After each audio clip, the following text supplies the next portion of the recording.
أسعدتم مساء أعزائي المشاهدين مع الحلقة الثانية. تفضل دكتور. مع الحلقة الثانية من الكلمات الكردية المقتبسة من قبل العرب. في الحلقة الأولى تحدث الدكتور عن مصادره وذكر مصادره. في هذه الحلقة أيضا إن أراد أن يذكر المصادر فهو حر، هي مذكورة في الحلقة الأولى، تستطيعون العودة إليها. سنبدأ بالحلقة. أسعدت مساء دكتور مهدي كاكاي.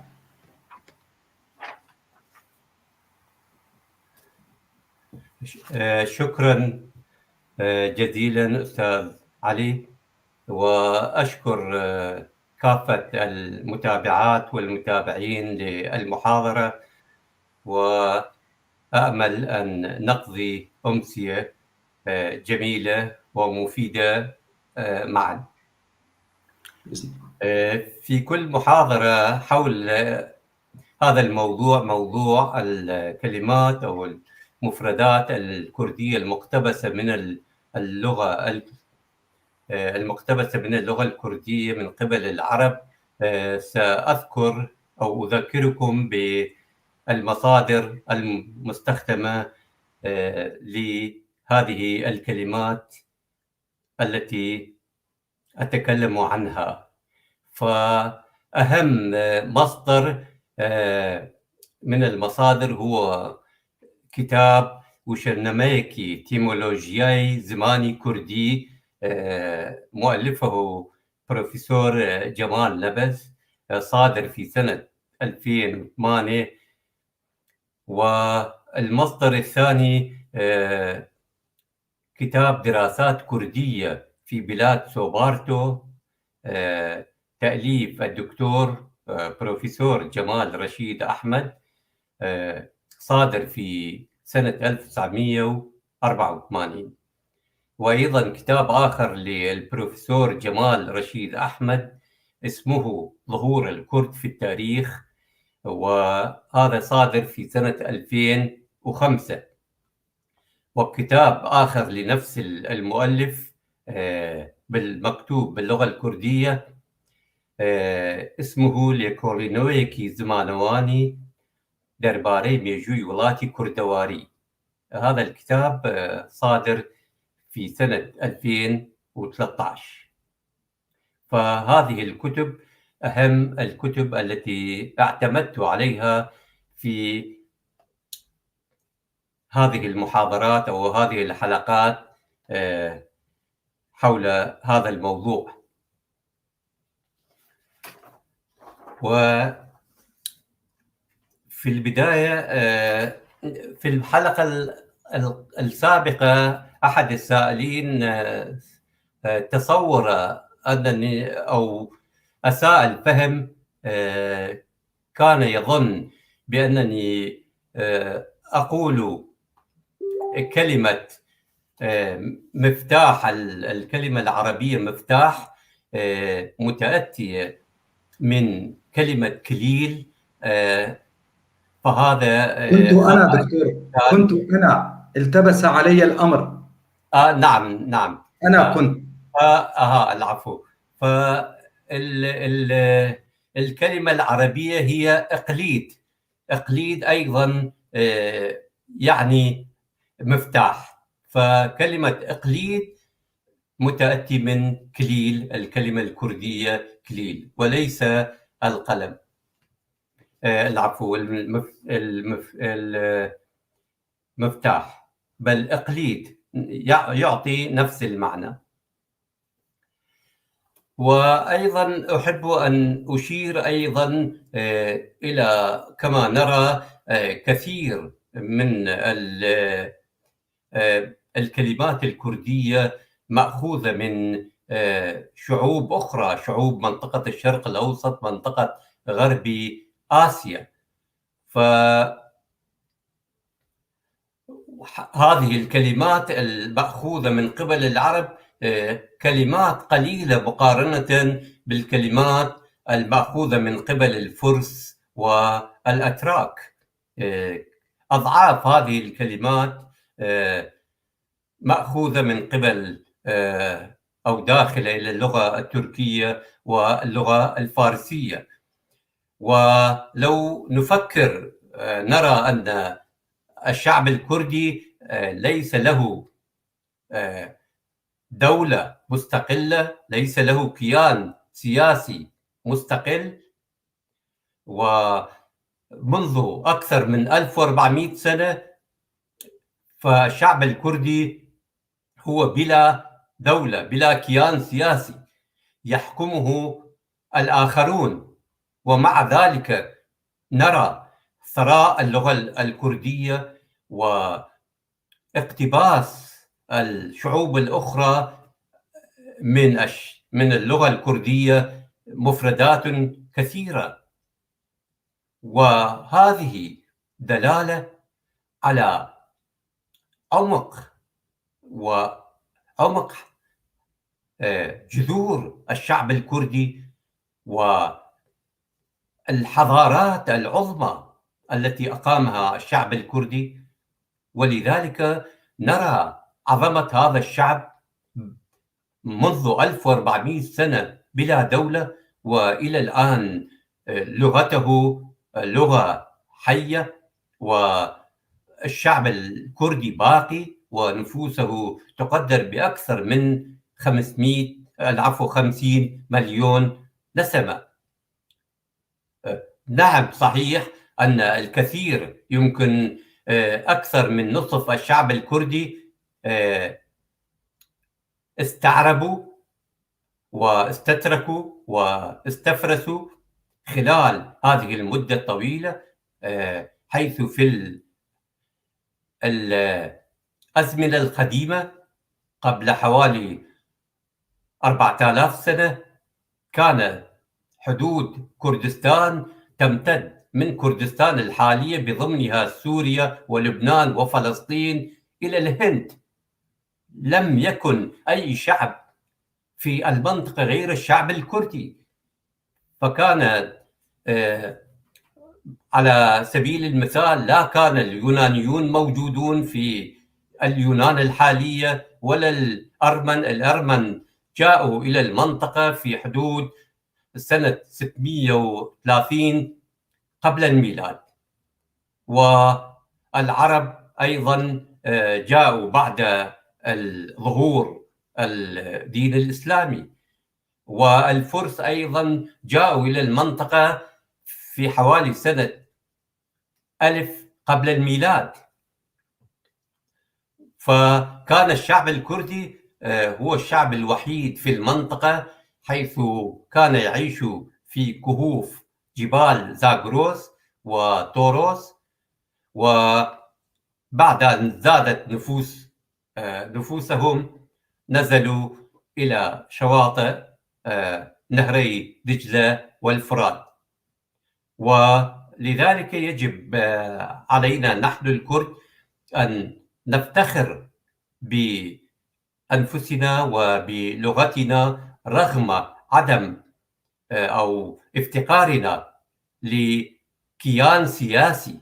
ومع ذلك هذا الشعب العظيم استطاع أن يطور لغته ويحتفظ بلغته ويحتفظ بثقافته، ورغم كونه تحت حكم الأجانب ومع ذلك بقى حيا، بينما شعوب أخرى ولغات أخرى انقرضت وانتهت.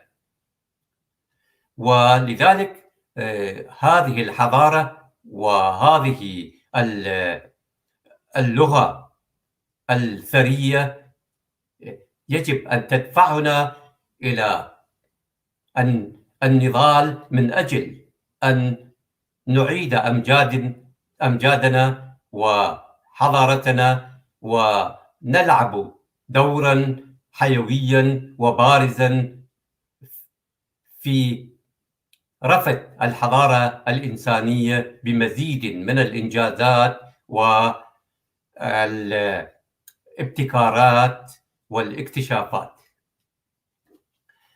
الآن نعود إلى ذكر بعض الكلمات الكردية المقتبسة من قبل العرب، فكلمة ثريد متأتية من الكلمة الكردية تريد، هذه الأكلة الشعبية التي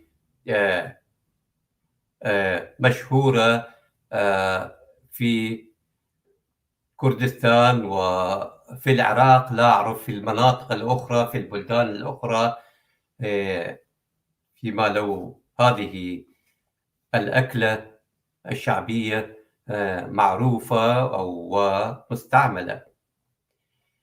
كلمة ثورة، هذا يذكر البروفيسور جمال نبس أن الكلمة العربية ثورة مأخوذة من الكلمة الكردية شورة تعني العنف والانفجار والانتفاضة، فمأخوذة من هذه الكلمة. كلمة جاموس هذه كلمة أصلها كلمة سومرية، حيث أن اسم الثور في السومرية هو جو. وأيضا لعلمكم أسماء الله في اللغات الهندو أوروبية متأتية من هذه الكلمة جود، فباللغة الإنجليزية يقولون God، وباللغة مثلا السويدية جود، ولذلك هذه الكلمة السومرية مأخوذة من قبل الكثير من اللغات الهندو أوروبية. وهذا الجود، الكلمة السومرية، أصبحت في اللغة الكردية جا التي تعني ثور. فجاموس متأتي من كلمة جامش الكردية، جا يعني ثور، ميش تعني حيوان، يعني حيوان الثور. ومع مرور الزمن هذه الكلمة المركبة جامش أصبحت تعني جاموس أيضا في اللغة الكردية. فهذه الكلمة أيضا موجودة، كانت موجودة في اللغة البهلوية أيضا بنفس التلفظ ونفس المعنى، جامش في اللغة كمفردة بهلوية. وكذلك تعني جا أيضا تعني غنم أيضا، أي وجميش يعني مثل كما قلنا يعني حيوان، فغنم كبير يعني ثور. في ذلك الوقت كانوا يستعملون، لغاتهم كانت بسيطة، فلذلك يستعملون اسم حيوان آخر وأضافوا عليه صفة العظمة أو الكبر، فأصبحت تعني جاموس.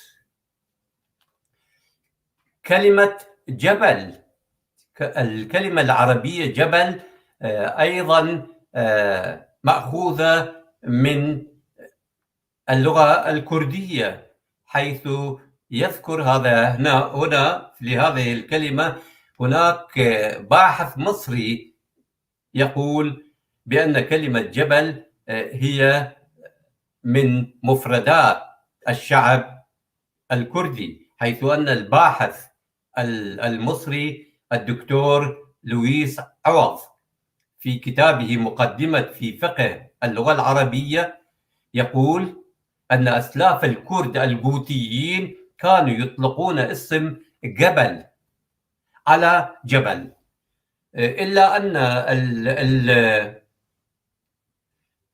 العرب ليست في اللغة العربية ليس هناك حرف جي، حيث لا يستطيعون تلفظ حرف الجي،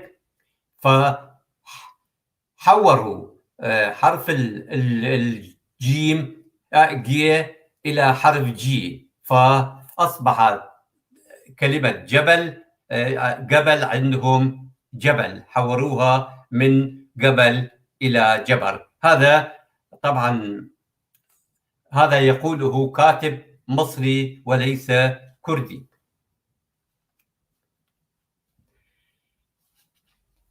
أيضا كلمة جرب، كلمة جرب هذه الكلمة أيضا مأخوذة من الكلمة الكردية جر. جر يعني واحد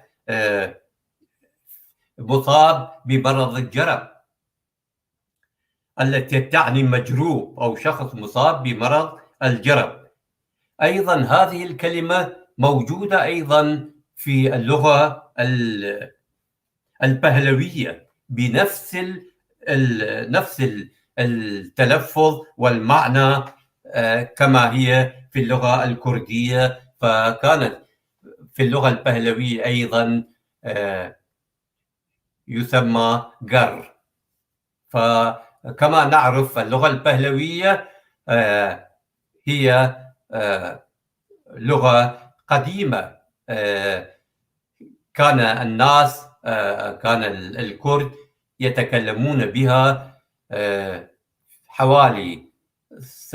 منذ حوالي سنة 1000 قبل الميلاد. فمعناه حدود أكثر من 1600 سنة أقدم من ظهور الإسلام ومن ظهور اللغة العربية. حتى وقت الإسلام وهو عند كتابة القرآن اللغة العربية كانت غير متطورة وكانت تكتب بلا نقاط، ولذلك اللغة البهلوية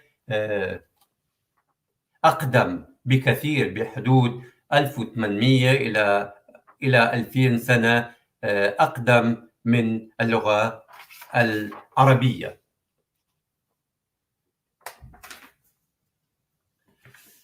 تأتي إلى كلمة أخرى وهي جرف. جرف متأتية من اللغة الميدية، من كلمة جفرة. فاللغة الميدية أيضا لغة قديمة وأيضا أقدم من اللغة البهلوية، عمرها أكثر من 4000 سنة. اللغة الميدية أقدم بكثير من اللغة العربية.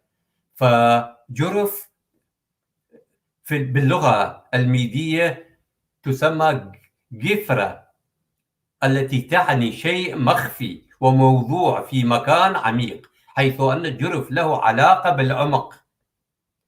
دخلت هذه المفردة الكردية أيضا في القرآن. أسس بنيانه على جرف هار، سورة التوبة آية 9. جريان أيضا كلمة مقتبسة من الكلمة الكردية جريان. حتى باللغة الكردية اللي لحد الآن نحن نستعملها، جريان يعني تجول، حركة، انتقال. بالكردي مثلا نقول أجريم يعني أتجول، أمشي، أجري. فهذه الكلمة أيضا انتقلت إلى اللغة التركية بصيغتها العربية بشكل جريان.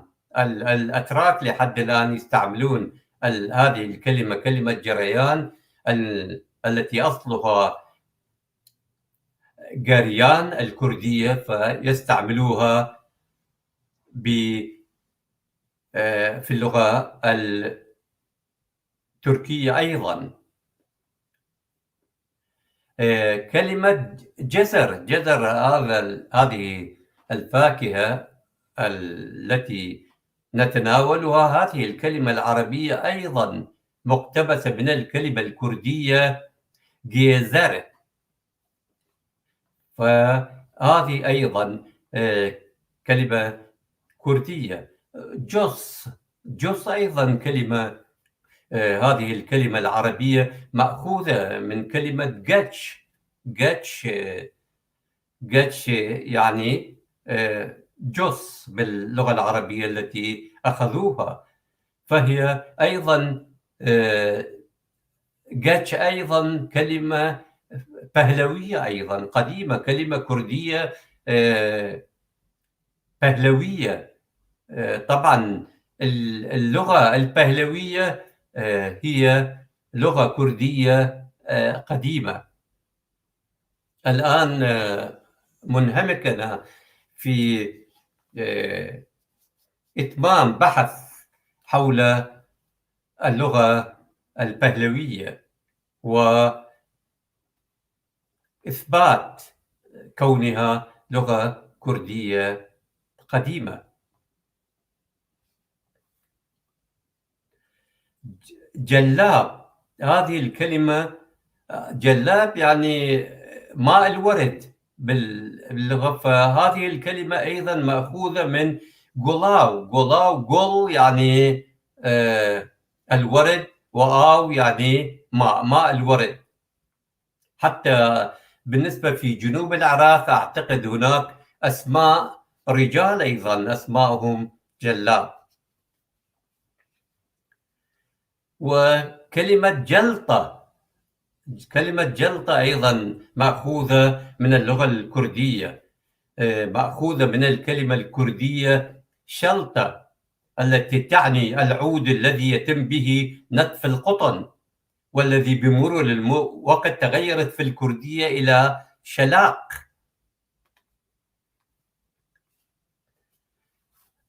جمع، كلمة جمع أيضا هذه مفردة مأخوذة من اللغة الكردية جمع. وطبعا كل مشتقات الجمع مأخوذة من اللغة الكردية من الجمع، مشتقاتها مثلا مثل جماعة، جمعة، تجمع، جماع، إجماع، اجتماع، جموع، مجموع، هذه كلها مأخوذة من هذه الكلمة الكردية جم التي هي كلمة كردية ميدية قديمة. ميدية، هذه جم كلمة ميدية التي قلنا عمرها أكثر من 4000 سنة، والتي تعني اجتماع. وأيضا هذه الكلمة لحد الآن باقية مثلا في الديانات الكردية، الديانة اليارسانية والديانة الهلاوية أيضا. فمثلا في الديانة اليارسانية لحد الآن الاجتماع الديني يسمى جم، ومكان الاجتماع الديني يسمى جمخانة، أي مكان الاجتماع.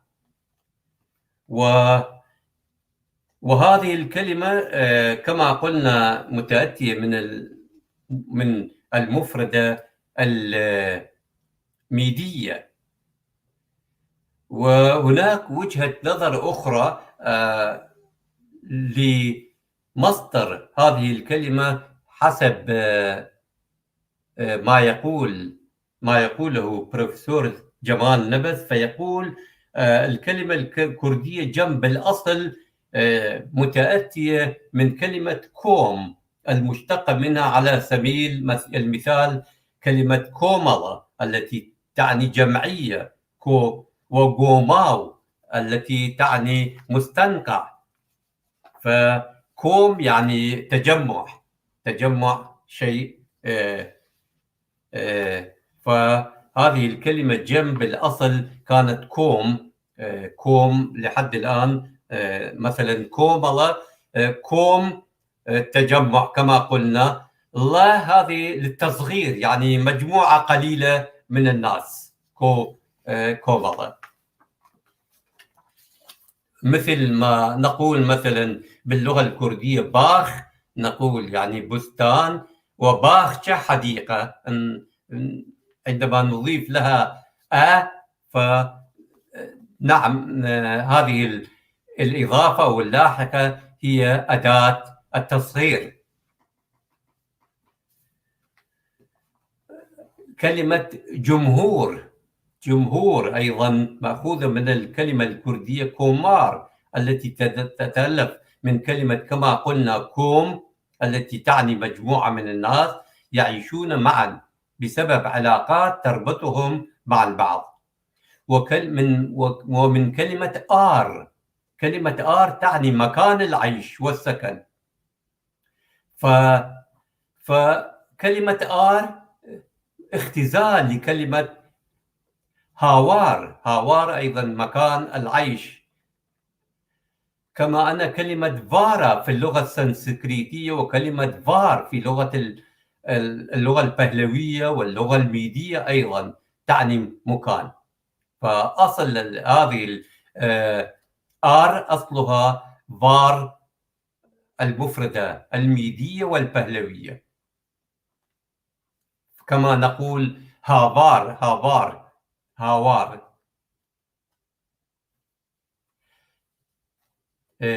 أيضا لحد الآن الكرد يستعملون كلمة كومار التي تعني جمهورية.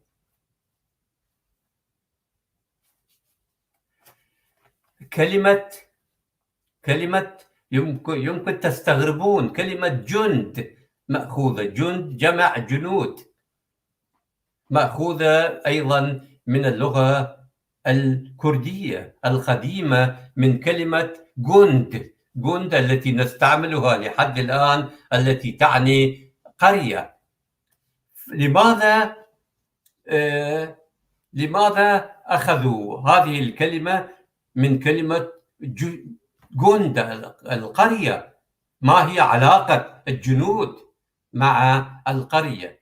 في الأزمنة القديمة كانوا فقط يأخذون الجنود من القرى، من الفلاحين، كانوا فقط، لم تكن هناك مدن كبيرة، فكانت القرى، وكانوا فقط يأخذون الناس للالتحاق بالجيش من القرى، ولذلك أطلق على الجنود اسم القرية. فأخذ العرب هذه الكلمة الكردية القديمة جند، التي كانت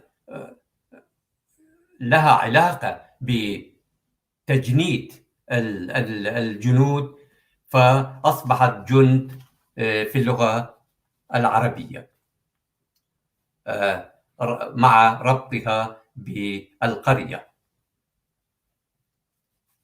جنزير هذه الكلمة أصلها زنجير، أيضا هي كلمة بهلوية، أيضا زنجيل باللغة البهلوية. فقط العرب غيروا أو تبادلوا حرف الزاء مكان حرف الجيم والجيم، فغيروا فقط أمكنة الأحرف في هذه الكلمة. جهبذ أيضا كلمة، فجمعها جهابذة، يعني أذكياء جهابذة. فكلمة جهبذ هذه باللغة العربية تعني شخص صاحب مكانة عالية وذكي، ومتأتية من الكلمة البهلوية جهبت التي كانت تطلق على أصحاب الخزائن. جهنم أيضا كلمة متأتية من اللغة الكردية، متأتية من كلمة المركبة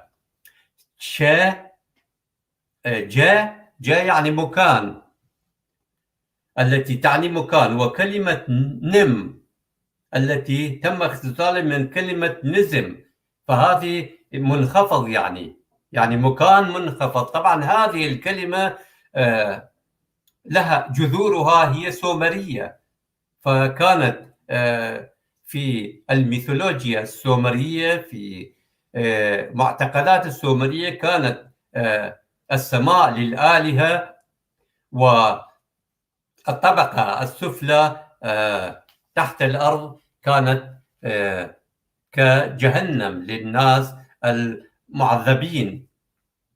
فهذه الكلمة متأتية من جه ونسب نم، مكان منخفض.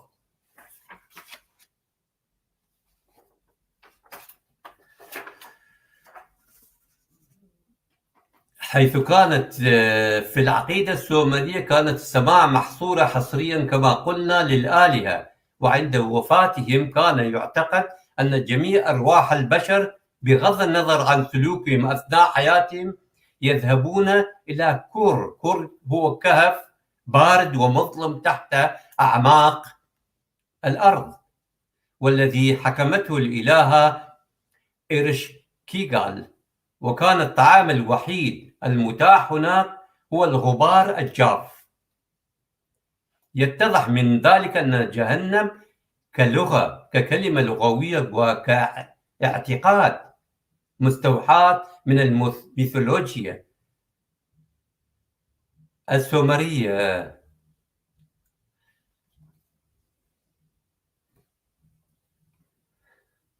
وأيضا دخلت كلمة جهنم أيضا إلى اللغة الفارسية بصيغة جهنم.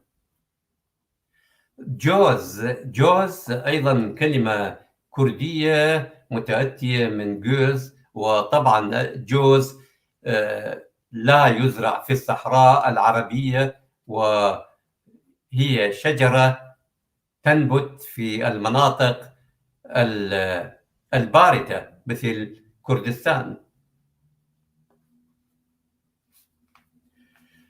جولق مأخوذة من الكلمة الكردية جوال.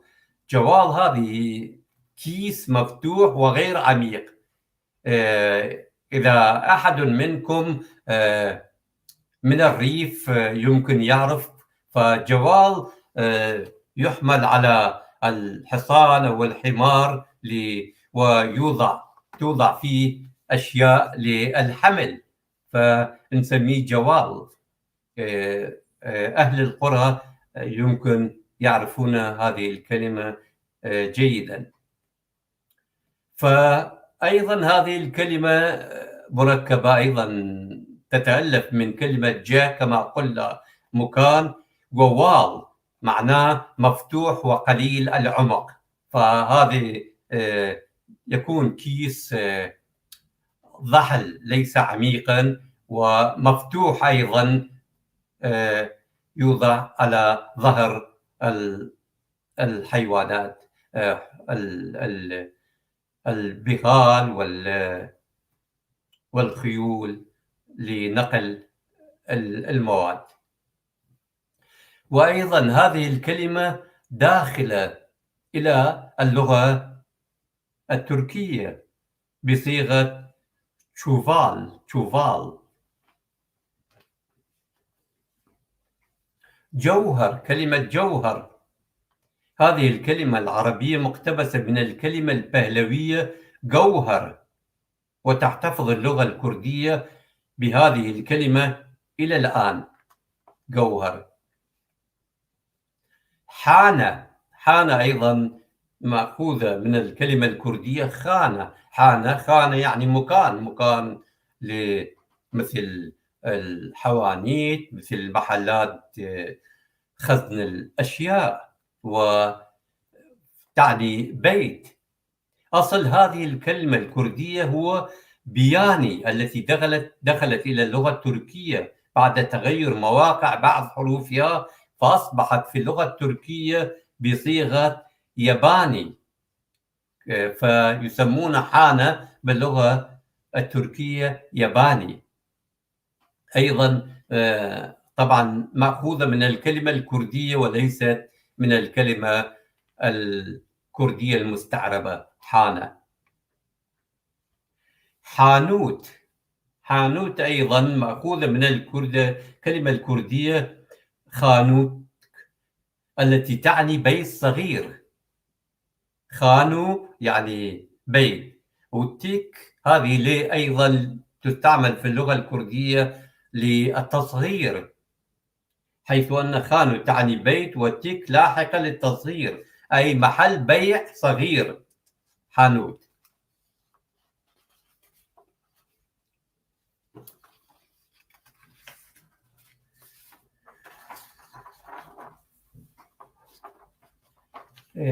كلمة أخرى حجة. حجة هذه الكلمة العربية تطلق على الإنسان الذي يعتبر عالم وكلامه يستشهد به كإثبات وبرهان. نقول فلان حجة، يعني مصدر معتبر. فهذه كلمة حجة متأتية من خواجة. خواجة هذا اللقب يستعمل للأستاذ باللغة الكردية، نقول خواجة فلان يعني أستاذ فلان. يعني هذه الكلمة الكردية اقتبسها الأتراك أيضا بصيغة هجة، ويستخدمونها للأستاذ بصيغة هنجة، بالضبط مثل اللغة ما موجودة في اللغة الكردية. حركة أيضا مقتبسة من اللغة الكردية. هرك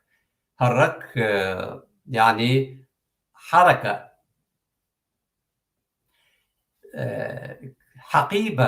حقيبة أيضا كلمة عربية متأتية من الكلمة الكردية هقبة أيضا. يمكن الكثير منكم من الكرد يعرفون هقبة أيضا، حقيبة صغيرة أيضا كانت تحتفظ بكيس صغير ويحتفظ بها بعض الأشياء، وأيضا كانت يحمل أيضا على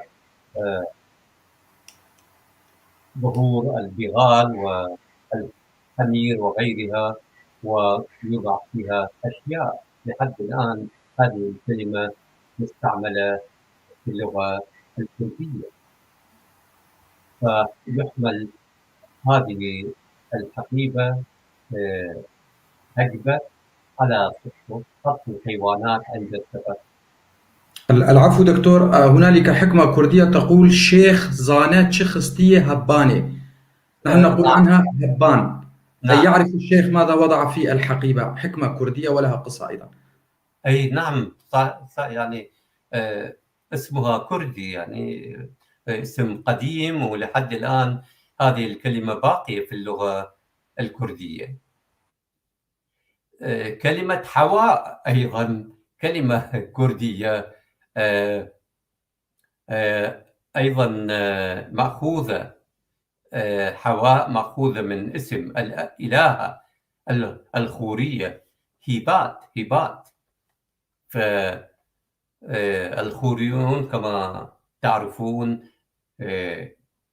هم أسلاف الكرد، وكانوا يعيشون في غرب كردستان وأيضا في مناطق كركوك وهذه المناطق، وهناك آلاف القطع الفخار والآثار التي تم العثور عليها، والتي تعود للخوريون. وأيضا اسمهم أيضا اسم كردي خور، يعني الشمس. الخوريون يعني شمسانيون. فهذه الكلمة هبات أخذها العبرانيون. طبعا كيف اليهود أخذوا هذه؟ فاليهود تم سبيهم من قبل الآشوريين، والآشوريين جلبوا اليهود إلى كردستان وعاشوا في كردستان، ولذلك يمكن في دمائنا نحن الآن، دماء اليهود أيضا، حيث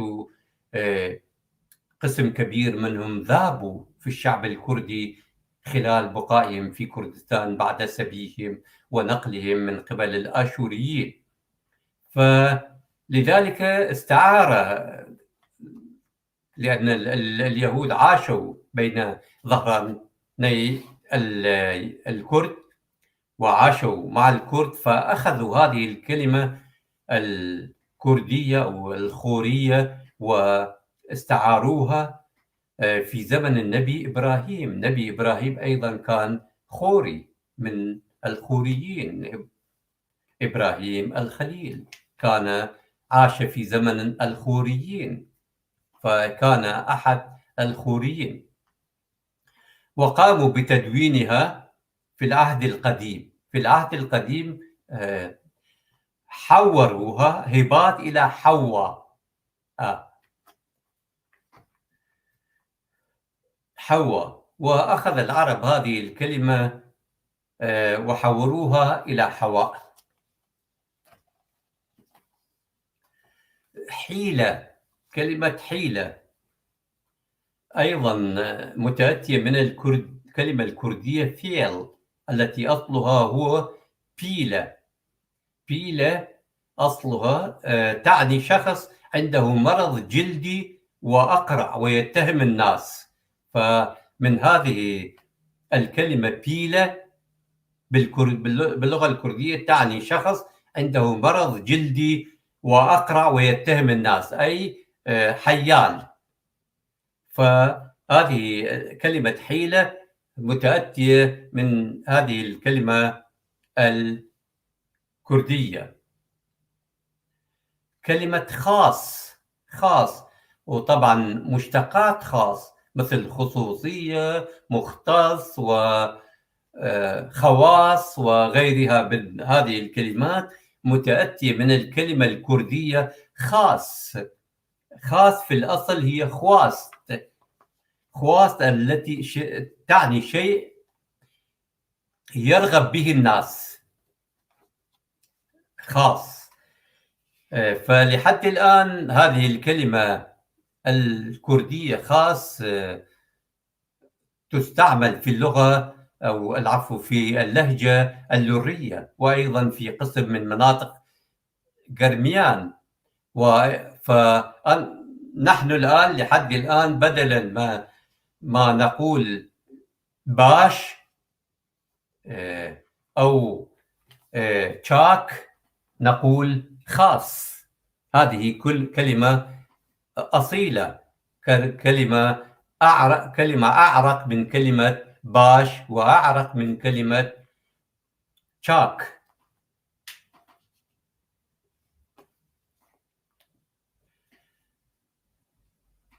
أيضا هذه الكلمة موجودة أيضا في اللغة الميدية، هذه اللغة القديمة التي عمرها حوالي 4000 سنة. فباللغة الميدية هذه الكلمة هي هوس.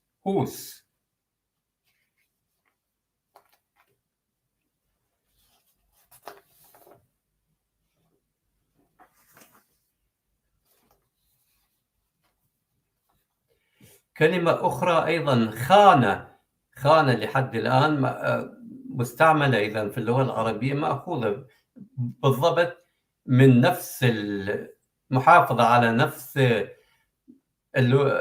تلفظ اللغة الكردية. خانة أيضا تعني بيت. كلمة خبر أيضا كلمة مقتبسة من الكلمة الكردية خوار. هذه الكلمة الكردية متحورة من كلمة هوار التي أصبحت هوال، وبعدئذ متحولة إلى هاوار التي تعني نداء.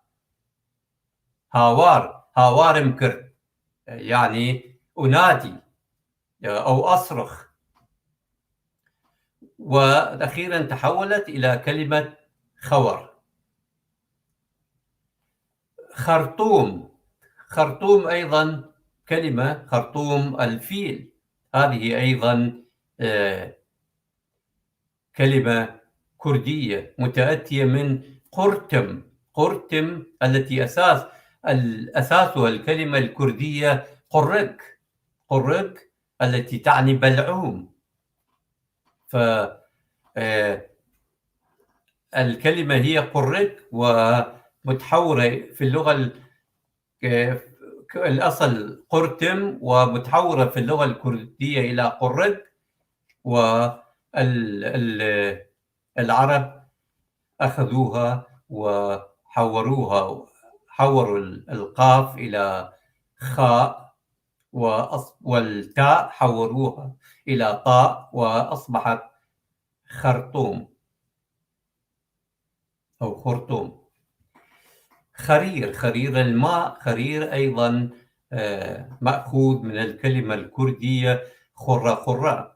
خرة خرة صوت الصادر من جريان الماء. وأيضا العرب اشتقوا من هذه الكلمة، من كلمة خرير، اشتقوا كلمة خر، يعني وقع، هبط أو سقط. عند الحديث عن السومريين، أصل السومريين أيضا ذكرت أيضا السومريين أيضا له في لغتهم هذه الخاصية، يكررون الكلمة مرتين للتعبير أو للتعبير عن الأشياء الطبيعية، أصوات الطبيعة التي تحدث كالمياه وأصوات الرعد وغيرها. فهذه لحد الآن اللغة الكردية محافظة على هذه الخاصية السومرية.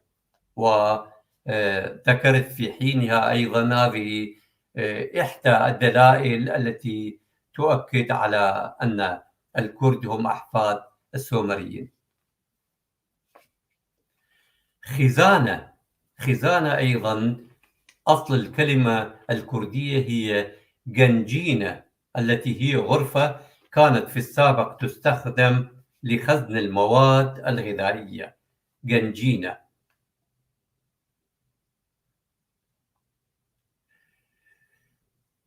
كلمة قصة. قصة أيضا كلمة عربية مقتبسة من اللغة الكردية، من الكلمة البهلوية. من الكلمة البهلوية خساء. خساء باللغة البهلوية تعني كلام. خساء.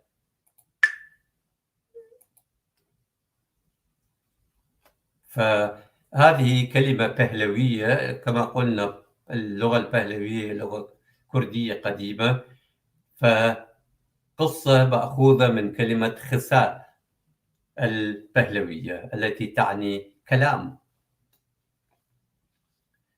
خميرة. خميرة أيضا مقتبسة من الكلمة الكردية هاوين. هذه الكلمة الكردية داخلة أيضا في اللغة الفارسية.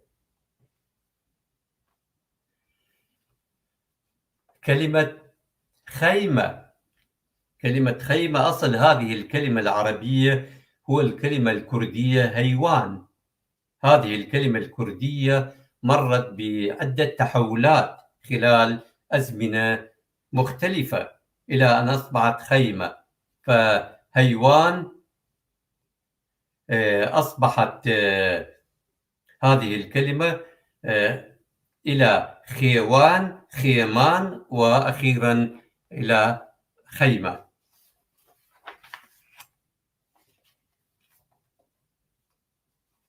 دبس. دبس أيضا مأخوذة من الكلمة الكردية زبش، التي تحولت في اللغة العربية إلى دبس. دجال. دجال كلمة متأتية من الكلمة الكردية المركبة دجال، متألفة من كلمة دج. هذه الكلمة محرفة من كلمة دج يعني ضد. وكلمة آل تعني هذا اسم إله كردي قديم، يعني الإنسان الذي ضد الإله في اللغة الكردية سموه دجال، يعني ضد الإله،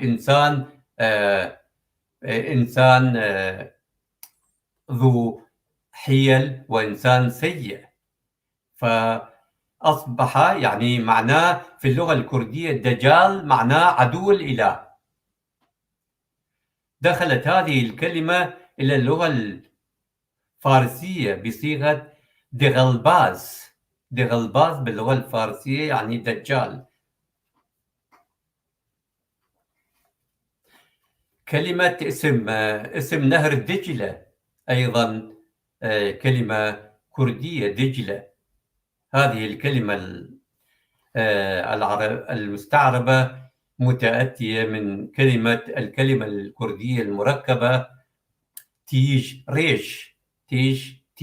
يعني حاد أو سريع، والريج تعني جريان سريع أو سريع جريان.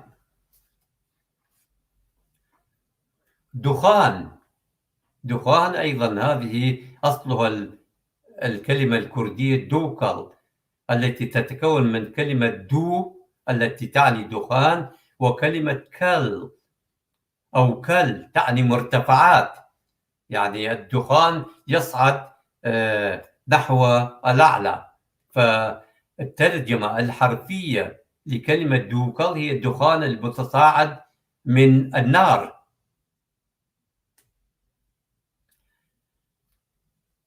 أيضا في اللغة البهلوية أيضا يسمى دوت الدخان، أيضا موجودة هذه الكلمة في اللغة البهلوية.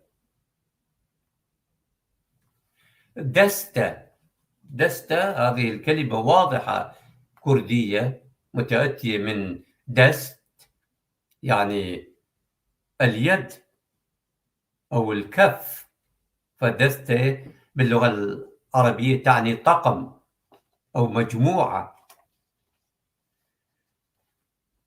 فمعناها العدد، مثلا نقول دستة معناها عددها بعدد أصابع اليد، 10 أصابع، 10 أشياء. مثلا نقول دستة قلم يعني بحدود 10 أقلام.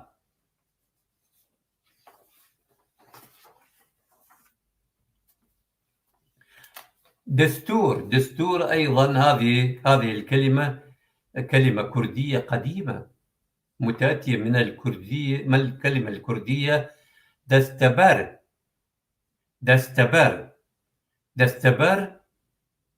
تعني الالتزام، أو دستور تعني الالتزام بأداء عمل ما. في اللغة البهلوية هذه الكلمة أيضا موجودة في اللغة البهلوية، دستفر يعني واحد يلتزم بأداء عمل معين، يعني دستور يعني واجب إداءه. أيضا دف كلمة سومرية، الكلمة السومرية دب التي تعني اللوحة والخط، والأكاديون أخذوها من السومريين وأصبحت عندهم دب، وثم دخلت إلى اللغة الآرامية فأصبحت دب، وأخيرا انتقلت إلى اللغة العربية فأصبحت دف. إذن كلمة سومرية دب، وثم أصبحت عند الأكاديين دب، وعند الآراميين دب، وعند العرب دف. فانتقلت من وطبعا هذه بالأصل هي كلمة سومرية. هذا كلمة دف هذه نقلتها من مصدر آخر، من مصدر فارسي. هذه الكلمة أخذتها من كتاب فرهنگ إيران باستان، هذه باللغة الفارسية، مؤلفه پور داود، من صفحة 110 و 111 من هذا الكتاب الفارسي. ديمن، أصل هذه الكلمة والكلمة الكردية المركبة ديمن لحد الآن تستعمل في اللغة الكردية، وهي كلمة مركبة من دي يعني ديتين يعني رؤية، ومان تعني مكان، وبذلك ديمن تعني ذلك المكان الذي تتم رؤيته، أي منظر. دهاق هذه الكلمة متأتية من اسم مؤسس الدولة الميدية دياكو. في الحقيقة دياكو ليس اسم، لم يكن اسم مؤسس المملكة الميدية، بل كان لقب له في اللغة الميدية. دياكو تعني حاكم الأقليم، فكان دياكو كان حاكم الأقليم في ذلك الوقت، فأطلق على اسمه دياكو يعني حاكم الأقليم. فالدهاق أيضا باللغة العربية يأتي بمعنى رئيس القرية، دهاق. فهذه الكلمة متأتية من اسم مؤسس المملكة الميدية دياكو، وبنفس المعنى احتفظت هذه الكلمة بمعناها أيضا في اللغة العربية. دولاب هذه الكلمة مقتبسة من الكلمة الكردية دولاب. هذه كلمة أيضا مركبة من لب. دو يعني اثنين، لب يعني قطعة أو قسم. لب لحتى الآن باللغة الكردية نستعمل لب، فمعناه الشيء المتكون من قطعتين. في أيام زمان كانوا يصنعون الدولاب من قطعتين. دين أيضا مع الأسف كثير من الكرد عندما يكتبون باللغة الكردية يحاولون استعمال آين بدلا من دين، حيث يعتقدون بأن كلمة دين كلمة عربية، فلذلك الكتاب الكرد يتفادون كتابة الدين عند الكتابة باللغة الكردية. ولكن في الحقيقة هذه الكلمة هي كلمة كردية أصيلة. كلمة دين هذه الكلمة الرمز الكتابي السومري ديجير الذي يرمز على شكل نجمة في الكتابة السومرية، يعني بشكل عام إله، أو يعني الإله السومري آن الذي هو الأب الأعلى للآلهة السومرية. فكما نرى أن هذه الكلمة قريبة من كلمة دين من حيث النطق والمعنى.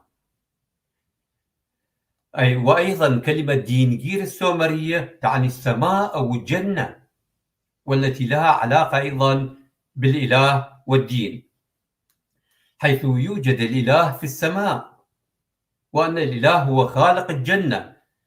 من المرجح أن اليهود اقتبسوا كما قلنا أثناء السبي اليهودي في كردستان، عيشهم في كردستان، اقتبسوا كلمة دين في كردستان خلال السبي الآشوري لهم ونفيهم إلى هناك. فدخلت هذه الكلمة إلى اللغة العبرية. بعد ذلك قد تكون هذه الكلمة انتقلت من اليهود إلى العرب عند اختلاطهم مع البعض، وبذلك اقتبستها اللغة العربية. وليس هذا الدليل الوحيد على أن الدين هو كلمة كردية. كما قلنا هذه كلمة ميدية، كلمة سومرية، وأيضا هي كلمة ميدية، أيضا كلمة ميدية بصيغة دين وأيضا كلمة بهلوية دين، نفسها مثل ما يستعمل في اللغة العربية. فأيضا كلمة مفردة سومرية ومفردة ميدية ومفردة بهلوية، 3 أسلاف الكرد. وهذا إثبات 3 إثباتات على أن الدين هي كلمة كردية. أعتقد أكتفي بهذا القدر وفي الحلقة القادمة الأسبوع القادم سنواصل الحديث عن كلمات أخرى. طبعا لحد الآن خلال هاتين الحلقتين تكلمت عن 89 كلمة من مجموع أكثر من 200 كلمة. فيمكن بعد 3 أو 4 حلقات سنكمل هذه المحاضرات عن اقتباس العرب لبعض الكلمات الكردية. فشكرا لكم. شايدينية ثورسباث، وشكرا لكافة المتابعات والمتابعين للبرنامج. أشكرهم جدا، وأشكرهم على أسئلتهم التي تثري محاضرتنا، وأرجو لهم وكل الخير، وأشكرهم جدا، وأأمل أن نلتقي في حلقة قادمة في الأسبوع القادم مثل هذا الوقت. شكرا جزيلا، وليلة سعيدة. بإذن الخدا ليلة سعيدة لك ولجميع المشاهدين. شكرا. شو باش ثورث باس. صح.